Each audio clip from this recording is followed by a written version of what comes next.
ஒரு நாள் பணத்துக்கிட்ட நீ வெறும் காகிதம் தானே அப்படின்னு கேட்டபோது அது சிரிச்சுக்கிட்டே, ஆமா, நான் வெறும் காகிதம் தான்.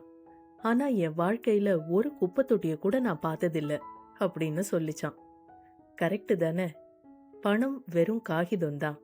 ஆனா அந்த காகிதத்தை பயன்படுத்தி தான் நம்மால சாப்பாடு, துணிமணி மற்றும் நமக்கு தேவையான எல்லாத்தையும் வாங்க முடியுது. சொல்லப்போனா நம்ம தினசரி வாழ்க்கையையே அந்த காகிதமான பணம் தான் ஒரு வகையில முடிவு செய்யுது. அதனால அதோட மதிப்பு காகிதத்துல மட்டும் இல்ல, அது எதுக்காக பயன்படுதுங்கிறதுல தான் இருக்கு. வாழ்க்கையிலயும் இதேதான். ஒரு சாதாரண கல் தரையில கிடக்கிற வரைக்கும் அதை யாரும் திரும்பி கூட பார்க்க மாட்டாங்க.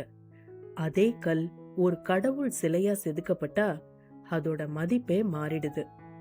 ஒரு நினைவு சின்னமா நிறுத்தப்பட்டா பல தலைமுறைகள் அத மதிக்குது.